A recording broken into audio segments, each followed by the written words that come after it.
To the inhabitants of the town of Reading, please take notice that the Board of Selectmen of the town of Reading will hold the following public hearing on Tuesday, February 9th, 2010, in the Selectmen's Meeting Room, 16 Lowell Street, Reading, Mass. Customer Service Policy, 8 p.m. by order of Peter I. Heckenbleckner, Town Manager. Great. This is a public hearing, so first we'll hear from Pete, who will update us on where we are in this process. This is at least the second discussion we've had of this particular document, though one of many discussions on this topic. After Pete's spoken to us for a little bit, the board will have an opportunity for discussion and clarifying questions, and then we'll open up the hearing for comments or questions from the community. And then after we close the public hearing, the board will make its determination as to whether to take action or not. Pete? The document that is on the website and that the board has in front of them is actually 6 pages. The policy itself is the first 3 pages, and the following 3 pages are the customer service standards of performance that would be adopted and administered by the town manager. So I'll focus mostly on the policy, but certainly very happy to talk about some of the thoughts in terms of the standards. The policy itself, we've been looking at for quite some time, and we crafted it from, as all good municipal administrators do, we stole it from a number of different locations. Marcy West, who's on the Finance Committee, given us some information from, I think, Portland, Oregon, if I remember correctly, the workers' comp state agency out there, and that was interesting. The town of Framingham has a customer service policy that we used. Stephen put together some stuff on sort of code of conduct, and we had taken some stuff from some other locations. But much of this will look very familiar to the board, because the first part of it really is a restatement of the town's mission statement, and particularly focusing on the customer service aspects of it, and then a restatement of the values. And the values, I think, are extremely important in terms of understanding the values that the customer holds, particularly relevant with regard to customer service. The document then goes on to outline what generally excellent customer service is. I'm not going to read all of them, but it includes things like treating customers with dignity, respect, and courtesy at all times, actively listening to customer service needs, and on down to access customer feedback and incorporate changes to improve service. So there are about a dozen different bullets there that just kind of outline what excellent customer service is. If we want to achieve excellence, you sort of have to define what it is. The document then goes on to outline what the responsibility for implementing customer service policy is, the employee responsibility, supervisor and management responsibility, and town responsibility. And I think it's very important, particularly when we're looking at an era of declining resources, to understand that the town does have a responsibility, and that responsibility may cost us a little bit of money. Town responsibility particularly is in training employees, both initially and on an ongoing basis, on customer service. And some of that we can probably do in-house. Some of it we may need some outside resources to do. The second section outlines that even where a department or function of the town has only internal customers, accounting is an example of that, finance usually is an example of that, where we are our own customers, that we still expect the same excellent standards of customer service. And then in measurement, there are 2 major areas. One is soliciting customer service feedback, and this is one of the more difficult things, and will prove to be one of the more difficult things to do, but I think it's certainly worth an effort, and that is to have each department keep a customer service feedback log.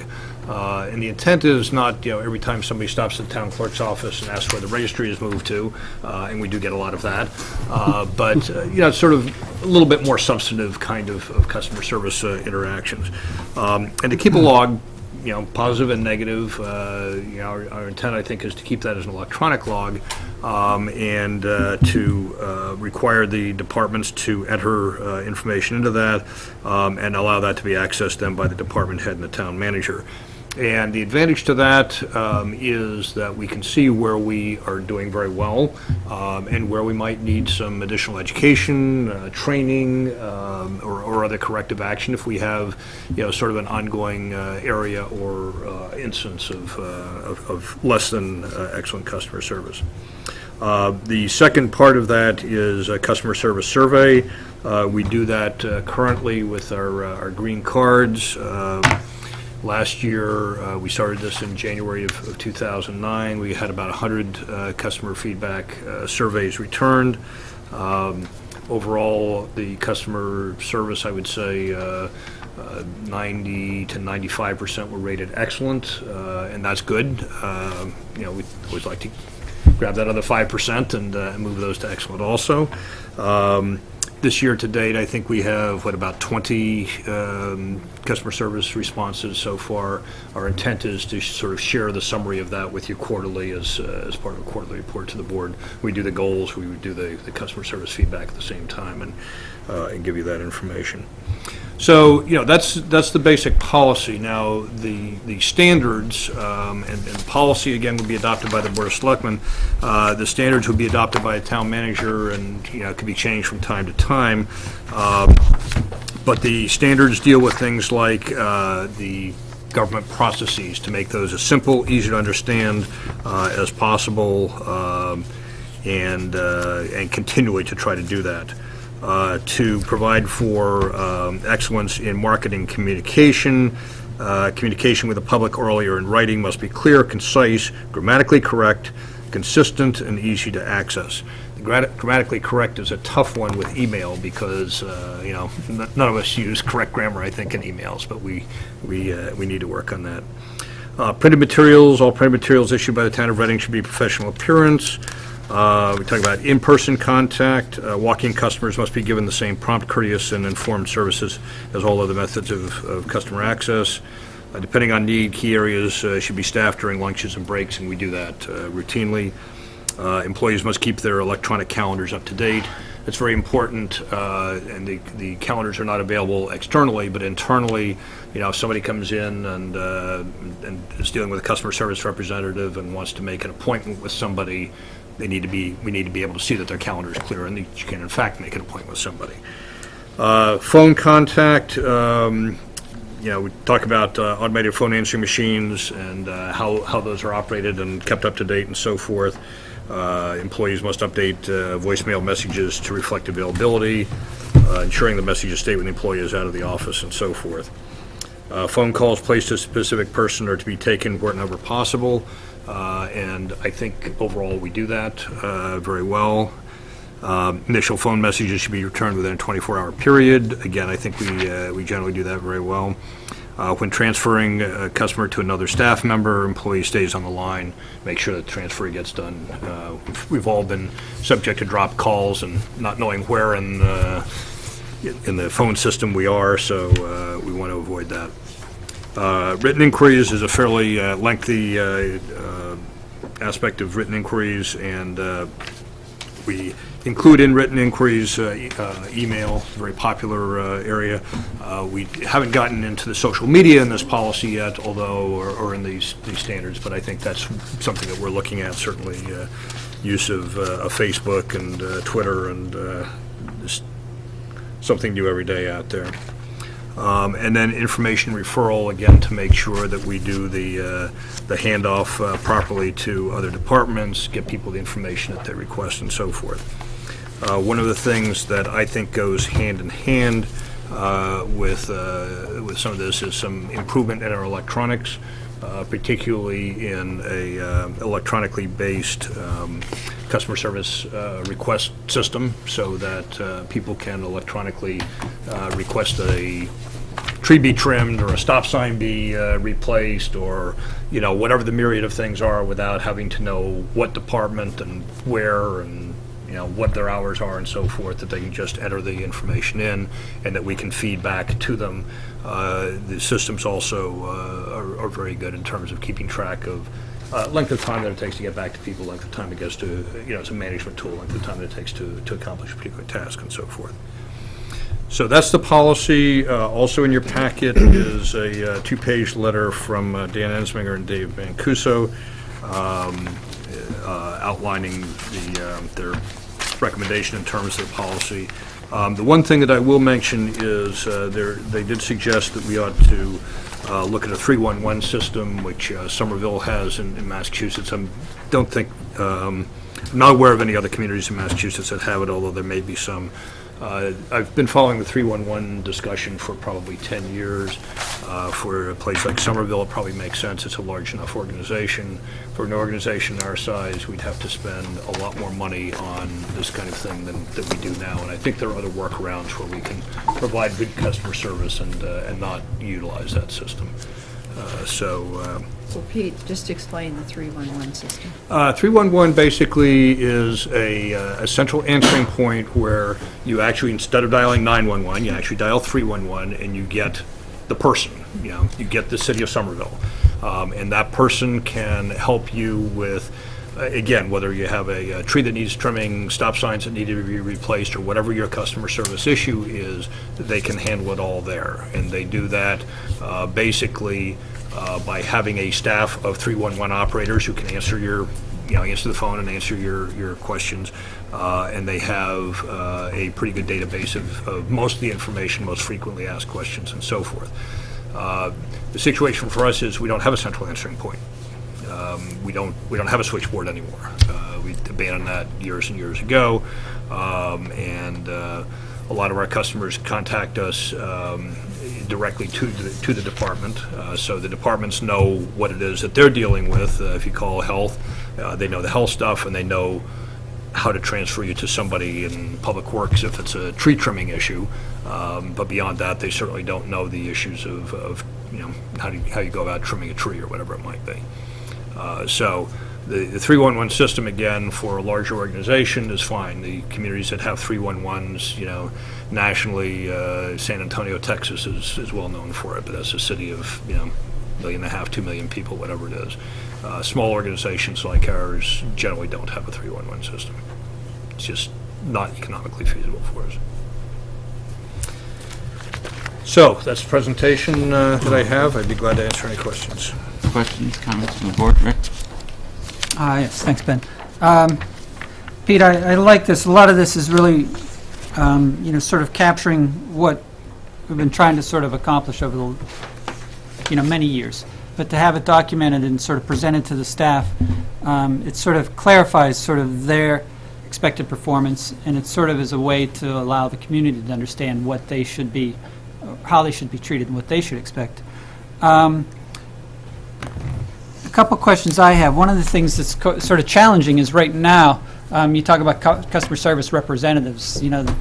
Those in fact are each and every staff member. And the challenge we have is sort of, reduce staff, reduce resources, and the pressure that puts on folks. Bob sent around that question a town meeting member asked about the number of staff, how smaller we are. The school department is at 22 and a half over the last, that's FY10. Yep. And I guess my concern is, I think it's worth giving some thought to how this is sort of implemented. I mean, because I don't necessarily want to have sort of an unfair burden or expectation placed on employees that sort of counters what we're trying to accomplish. When you think about people being stretched, we want to be very careful to sort of make sure that there's something in place so that these folks can do their jobs within reason, but also within this framework of, some sort of customer service expectation.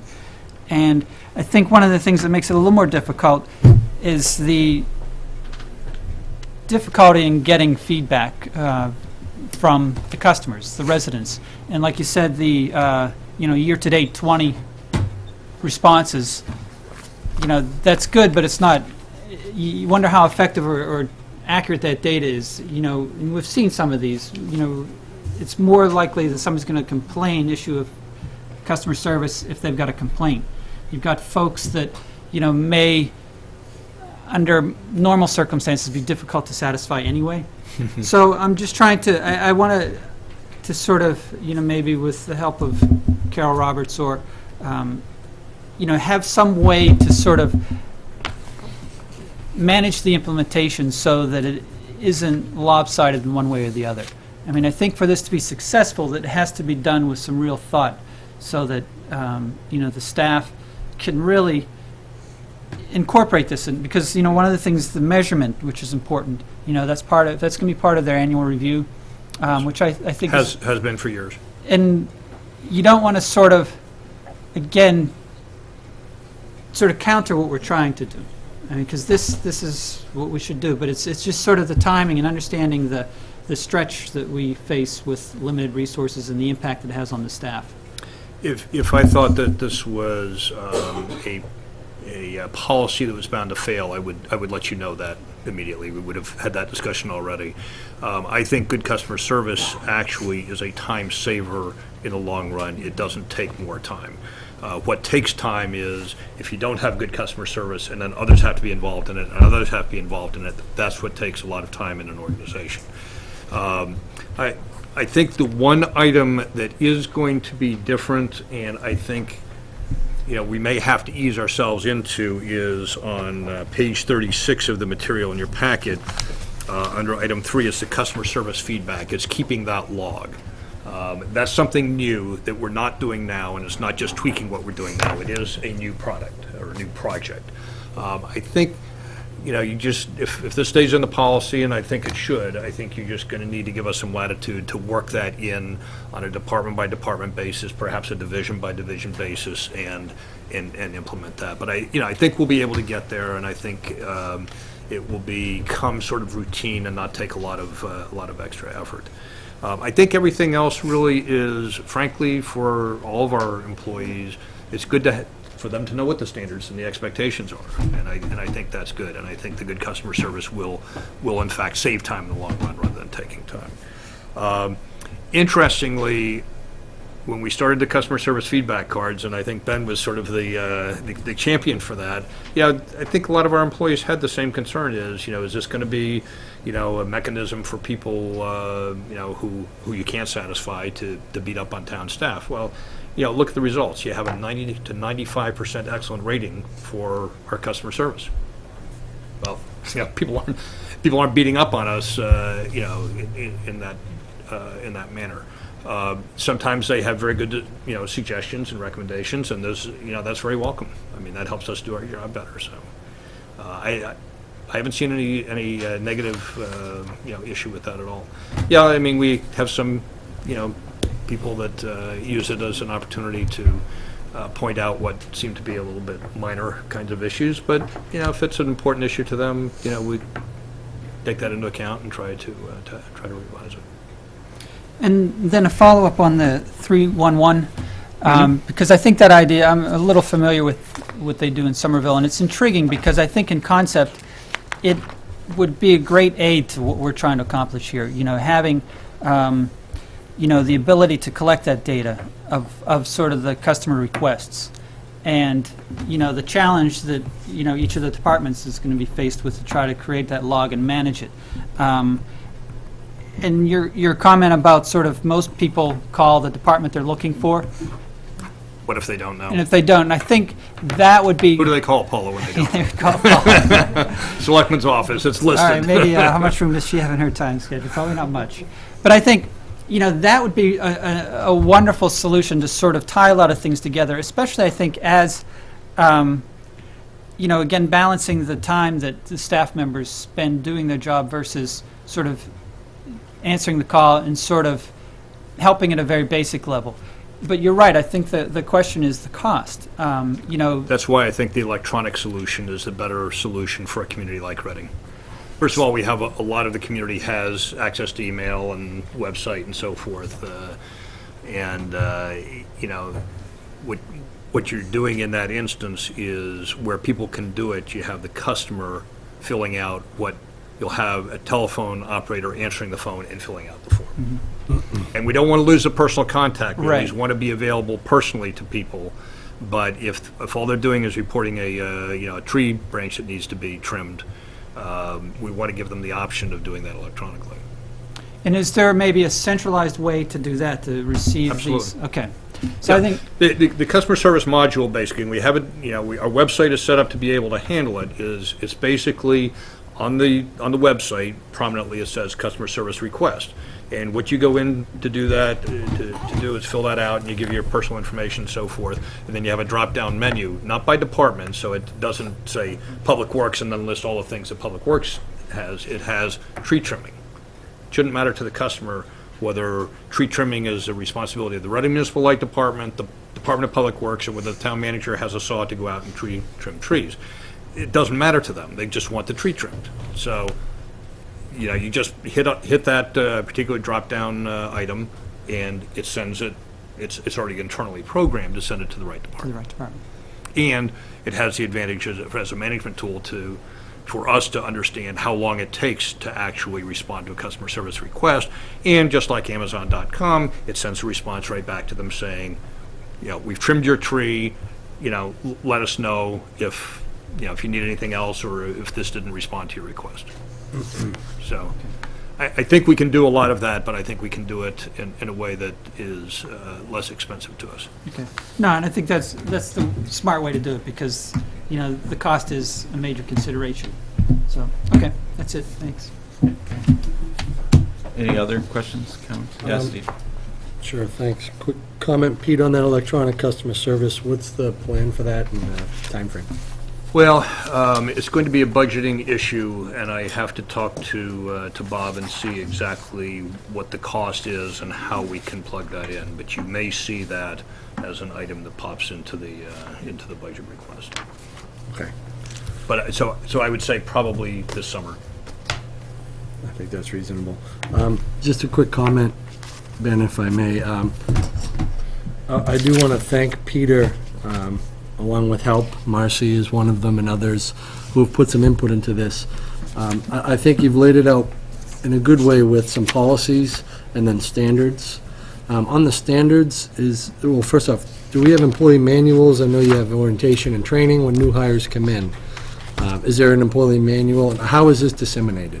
We do have employee manuals. I think very clearly, as laid out in the policy, we're going to do training at least annually on customer service, and so this would just be reinforced periodically. Okay. But the manual is basically an electronic manual. All right. And lastly, the toughest part of the policies and implementing this is going to be measurement. As long as we understand that we probably have to revisit that customer service card and survey frequently to make changes on it if we're capturing the wrong data or not asking for the right, so we need to do that. And which is a point, Rick, you made, is make sure we collect accurate data. And I think electronic, or the customer service module will help that significantly. And I think that's a great step towards the 311 solution that we received as a suggestion in the letter. Right, I was concerned about hiring more staff to do that and how we would fund it, but I think that's a good solution. I'd like to have more updates to the board so we can help shape that. That's it for now, thanks. All right, Steve? Anything else? All right, yeah. Actually, if I could just add one thing I forgot to mention, and you sort of reminded me of it, how this sort of information is disseminated to the employee, but also to the public.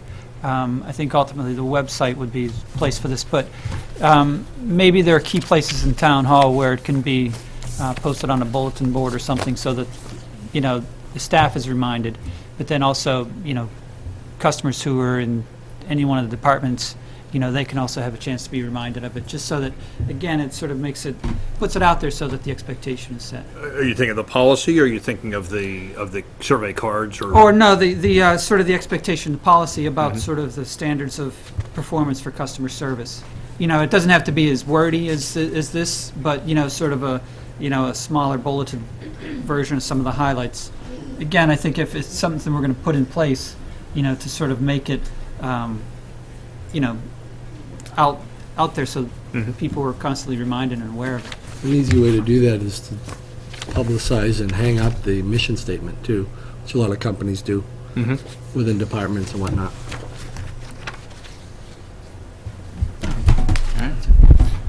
All right, great. We'll open up for comments from the public. When we call on you, please just identify yourself by name and address and direct your comments to the board. Any comments? Hi. Thanks, Mr. Chairman, members of the board.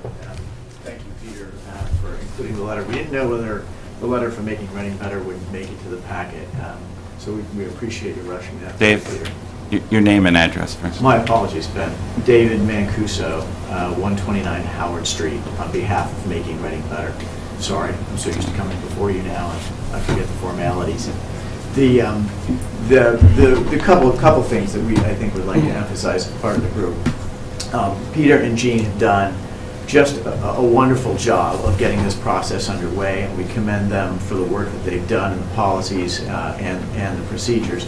And we thank the board for taking the time to concentrate on what we consider to be a very important issue. We look at customer service as so much more than just being polite across the counter. We look at it as something that's integral in the quality of life here in Reading, for the ability of all of us to enjoy living in the community, but also is a key part of economic development and the growth potential for the community. So things like integrity and transparency, those kinds of things that have been outlined are essential to build the kind of trust that we think is essential and really a key part of good customer care. It's particularly, I think, important relative to those more complex issues. We as a group have talked about the fact that very often you get wonderful care when you come to town hall from people if you have a simple transaction. And those customer cards are a great way to capture some very easy data on those kinds of transactions. The harder thing to measure, as you, I think, have alluded to, are those customer interactions that are more complex, that involve extended processes, that often touch bylaws and regulations where there's a protracted customer service process. So we would encourage the board and the town to look more at how do these policies and practices apply to those specific situations. One of the things that Mr. Schubert mentioned, which I think is very appropriate, is the fact that it's a challenge to manage service over an extended period of time and to measure it. And so we would encourage you to look for ways that you as a board and a town can create efficiencies and streamline processes to take some pressure off the staff, to have to remember so many things and go through so many steps, because it is a short staff and because they already do work very hard. Also want to point out that we really think as a group that the accountability and measurement factor is going to be essential to whether or not these policies, which are extremely well directed, will have the kind of impact that I think you as a board and the town, and we as businesses and citizens would like to see. One key component there, I think, is independent measurement. The logs are a great idea. It's a great start. The card's a great idea, a great start. But it's easy to measure our performance as the one who's the employee one way, when the customer has a fundamentally different experience. And so really trying to encourage you all to look at these policies and make them customer-centric. Get the data from the community. We at Making Reading Better are happy to help in any way we can to help that information flow towards the town. And would encourage you to use this in any way you see fit. Last but not least, I think technology is going to be a key component in this, and you've already addressed that, so I won't go over it, but would encourage you to look at and find ways to use technology any way you can. Tracking that process is going to be, I think, very much a part of whether or not this turns out to be successful. So that's it. Thank you very much for your time and attention on this.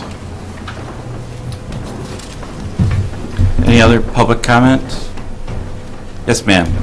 Bobby Botticelli, 58 Chapel Hill Drive. I also want to reiterate that we're very pleased that you even have us before you this evening. I would like to point out one thing, and I know, Rick, you weren't saying it for any other reason, but it does start at the top, and I think you have to start using the word we and not they, because we have a lot of volunteers in the town, and while you folks are wonderful, not everybody is wonderful, and so we have to stop thinking it's just the employees, because when the citizens go before a board, it is many times those volunteer boards that are the toughest ones to get over the hurdle with.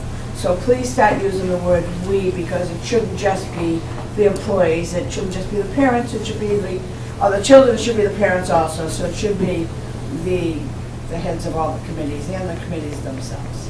Thank you. Anyone else this evening? Yeah. Hi. John Carpenter, 114 Hanscom Avenue. It's been said, we've done this before, we've gone over all these issues before. Yeah, I can remember, I think one of my first years in town meeting, wasn't back that far, which was the year that Peter became town manager. We had our new charter. There was discussion then, there was discussion a couple of years later, and we had our first meeting of selectmen and FinCom over in the conference room of the library, addressing the same issue. How do we get more revenue? How do we get more resources? How do we improve the things that we all know need to be improved in town? And a lot of the answer was, how do we increase the tax base? Right? Everybody remember those?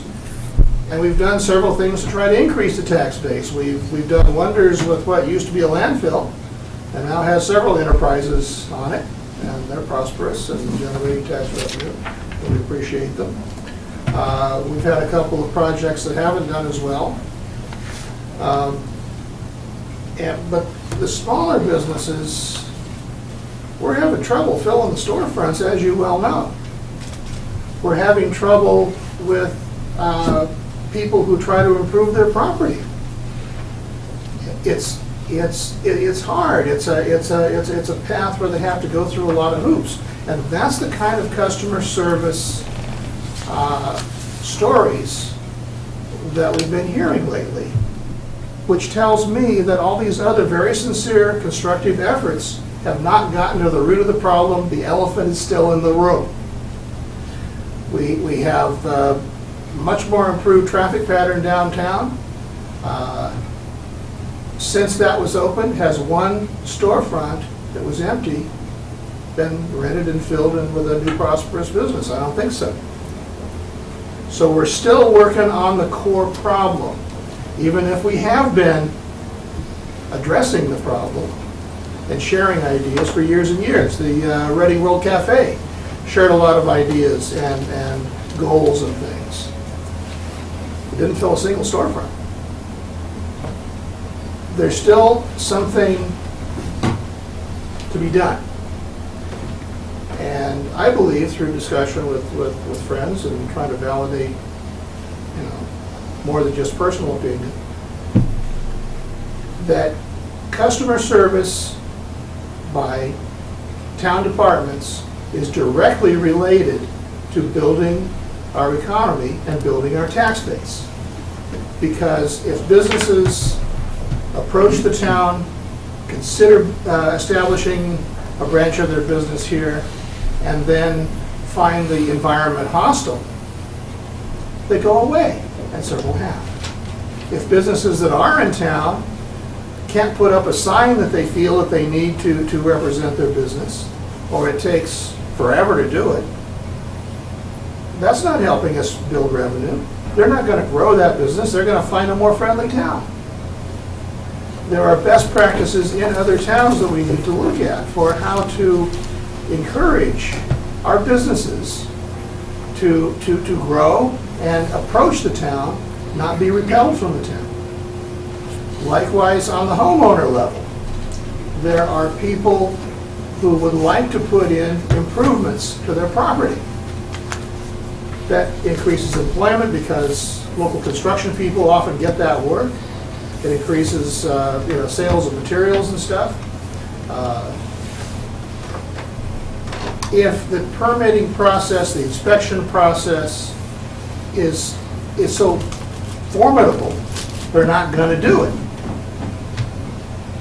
And they will either just not spend the money, or they will sell out and go elsewhere.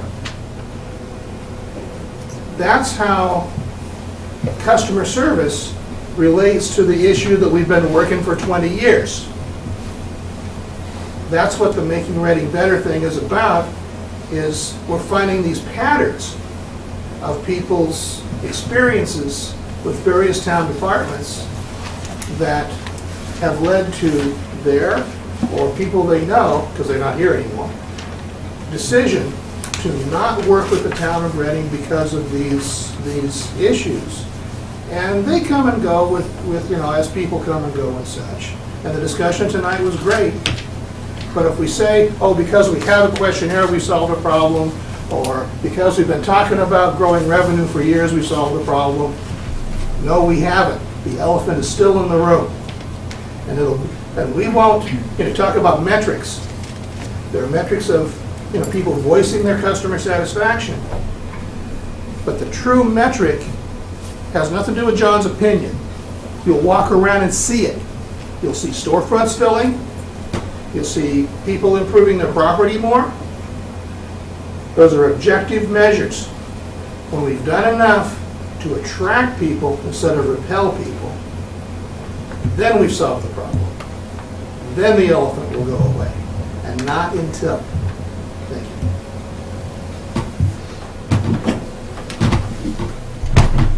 you. Anyone else like to speak? Okay. I would like to respond, John, somewhat to your points as well as to the customer service bullet points. And the one thing I guess I'm not agreeing, John, with is that if you look at our downtown, I keep hearing often that we have all these storefronts that are available. Well, to be honest, the only one I can, and maybe I'm not thinking clearly, the only one I can really look at that is glaring is the M.F. Charles building. But there's unfortunately nothing we can do about that. That is the developer who was tied into a lease that, they're going to be, and I'm talking about, they're going to start on it, and we wish they would start on it sooner.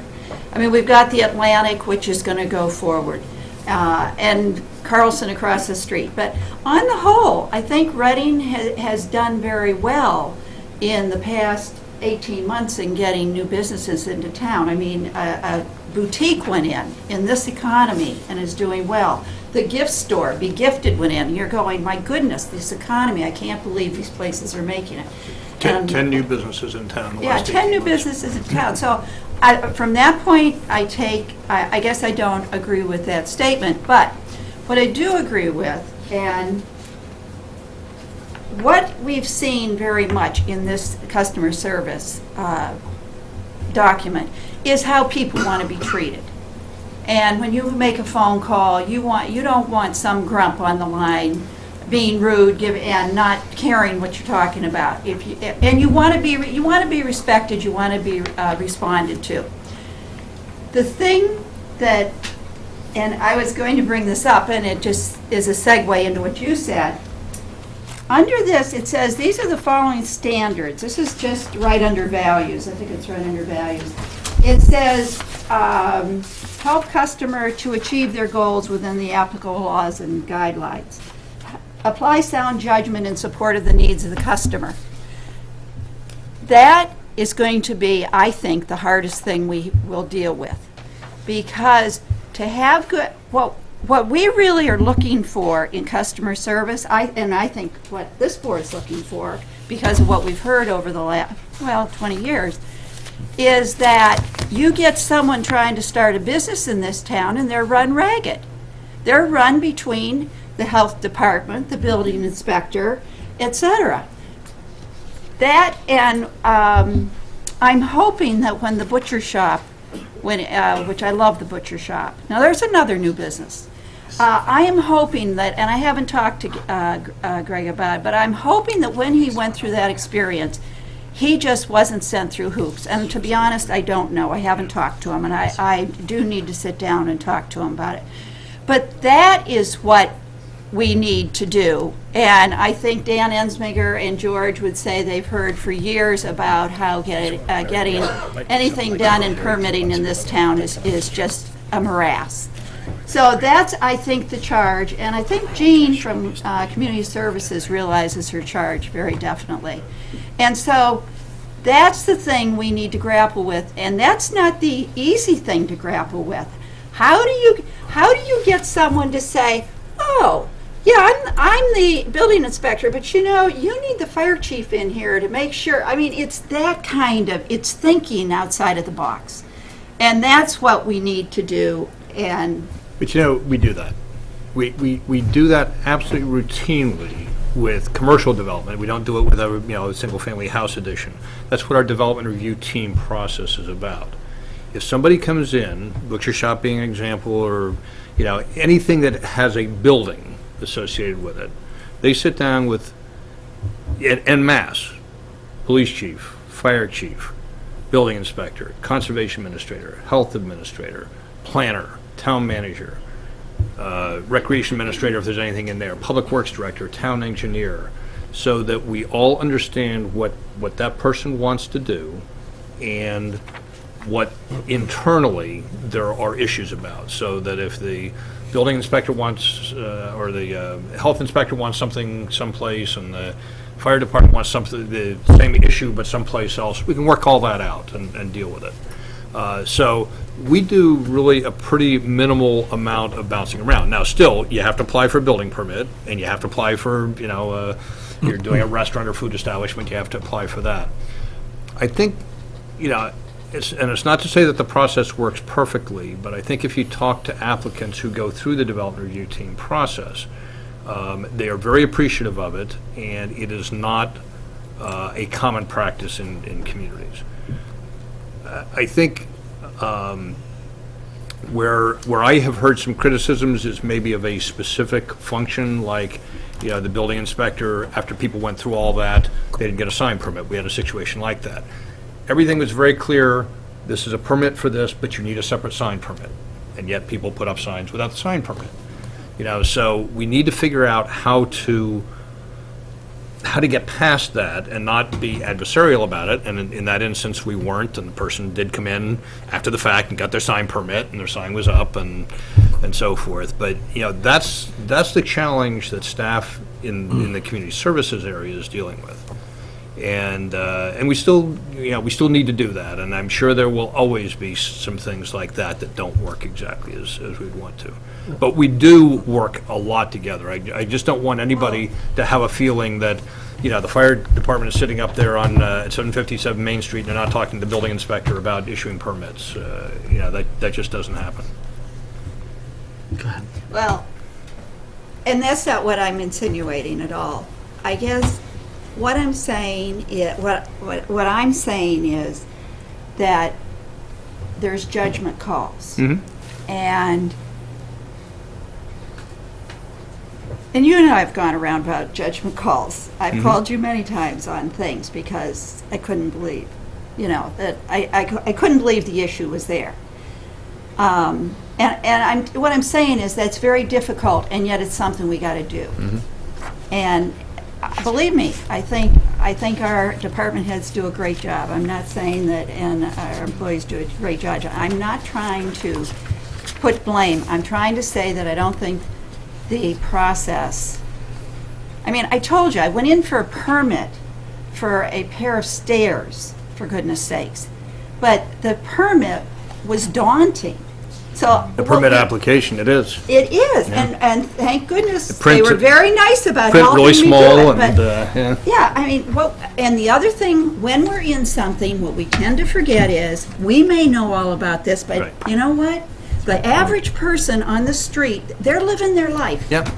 So that's what we're up against, and I'm off my bandstand. No, I absolutely agree with that. That we need to make sure that we help our customers understand what it is they need to do, why they need to do it, and that we make it as simple as we can for them to do it. And I agree.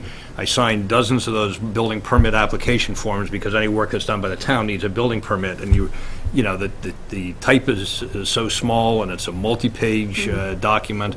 Unfortunately, that's the state building permit Right. application form. So, we're sort of stuck with that. Yeah, Steve. And if I could, Pete, I think the idea of the design review team is good, and that's where we need to be. The design review team and town staff have been doing this, you personally, for 23 years in this town. And to Camille's point, if I'm going to open a new business, I was considering opening a business in town, I don't know what I need and what I don't need. And what I've been hearing is you do the design review team, everything works out well, and then there are surprises when the process is taking place. Plumbing surprises, Yep. the sign bylaw, the sign permit, that should have, and I always advocate, maybe the design review team or our experience, we have a checklist. You're a new business coming in town, specifically someone who's never opened a business Right, before. right.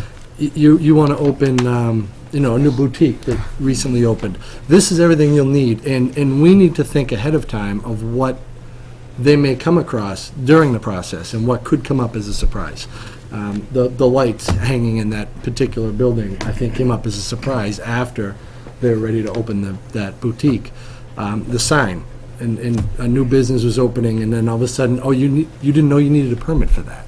Or maybe we told you, but if there was a checklist as opposed to a verbal conversation in our DRT meeting. And that's that's one of the comments in here, I'm not sure I can find it right off the top of my head, but it is to look at processes and see how we can simplify those for our customers.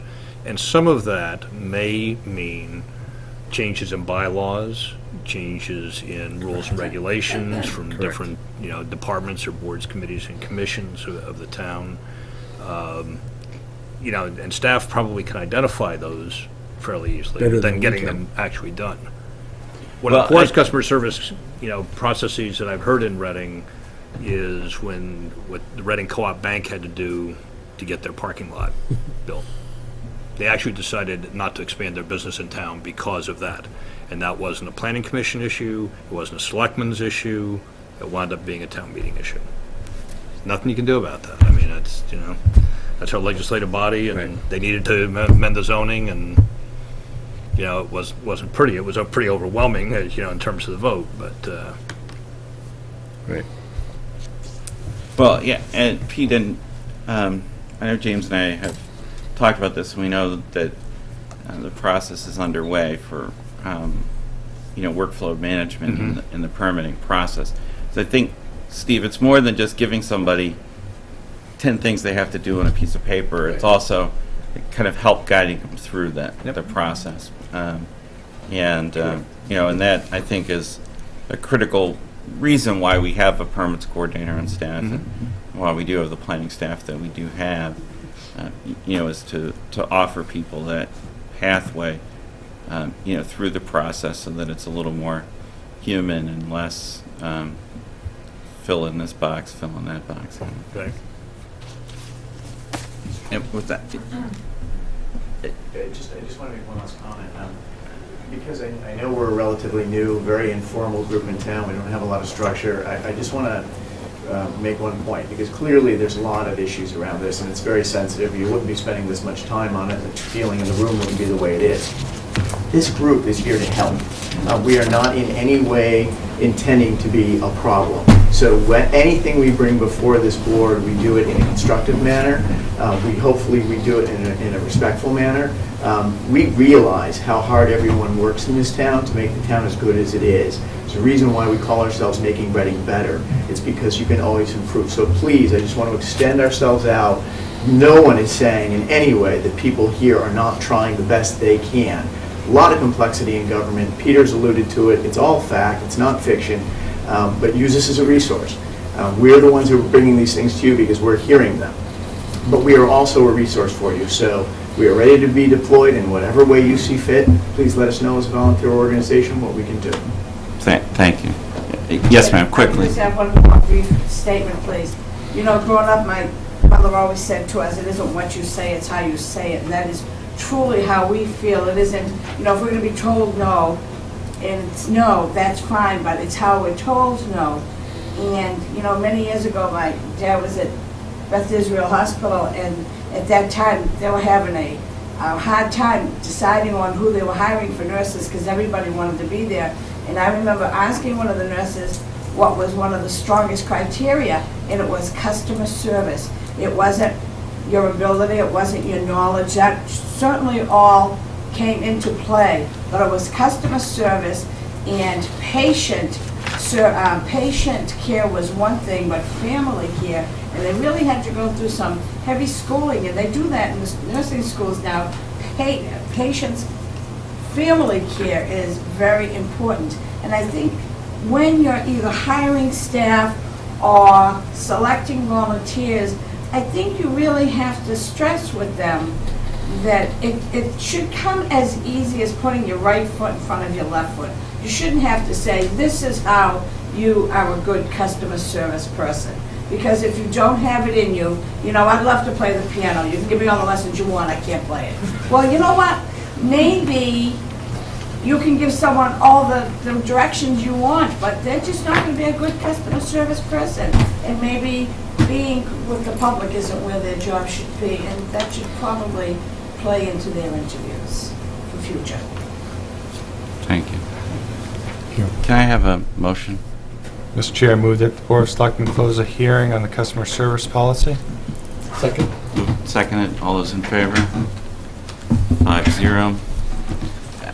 Yes. I can make a motion on the, whether or not to adopt. That would be And excellent. then opportunity for discussion. Mhm. Move that the Board of Selectmen approve the amendments to the Board of Selectmen policy, section 1.3, solicitation, nope, wrong one. Nope, wrong one. Sorry. Move that the Board of Selectmen approve the policy on customer service as presented. Second. Further discussion. Rick? I'm thinking about maybe modifying it a little bit. I think one of the comments I appreciated was the sort of terminology, we versus they, and I appreciate that because it gets sort of caught up in sort of whatever we're thinking about and some of the language. And so one of the things that I realized, the piece about the boards and committees, the folks that the volunteers that we appoint, we've got some training, we've been doing some work on that to sort of set the expectations about their performance. But one of the things here, I think the two pieces here, we've got sort of the policy and then the standard. The policy really does apply to everyone, whether they're a volunteer or an employee. And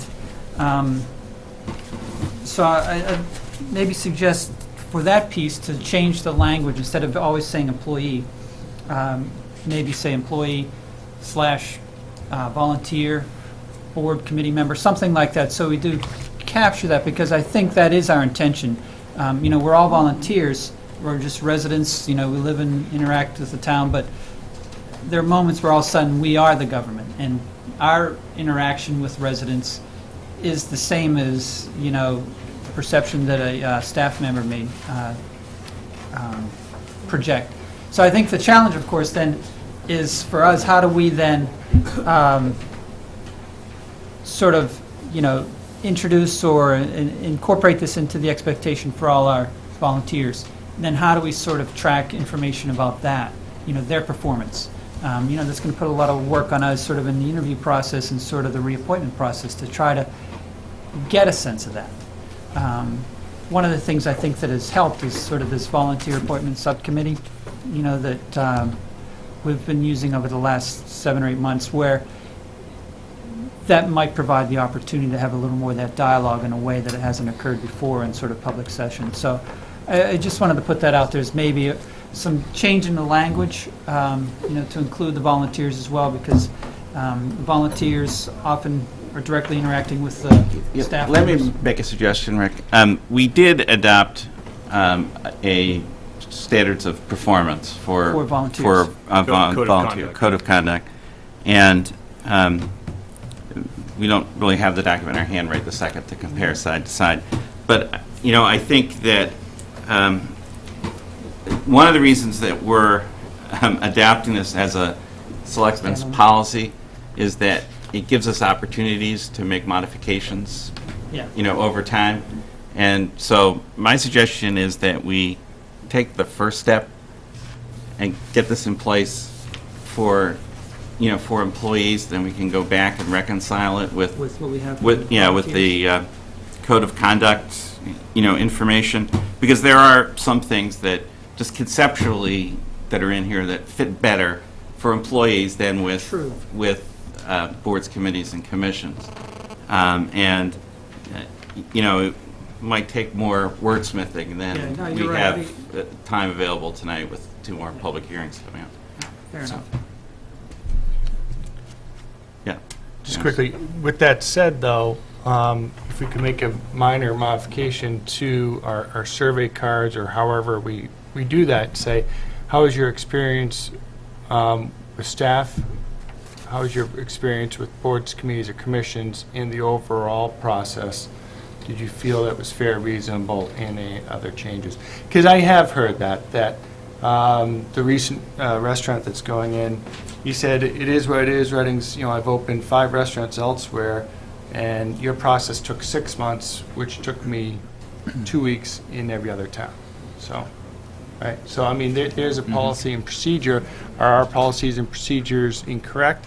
We don't know, right? I mean, and how are we going to take their time to help outline and better our policies and procedures? And I know we've been trying to do that. And to John, that is, the elephant will never leave the room, okay? If we can turn it into a pig, I'll be happy, but we're always going to, Put some lipstick. Any further discussion on the motion that's in front of us? All right, we'll move to a vote. All those in favor? 5-0.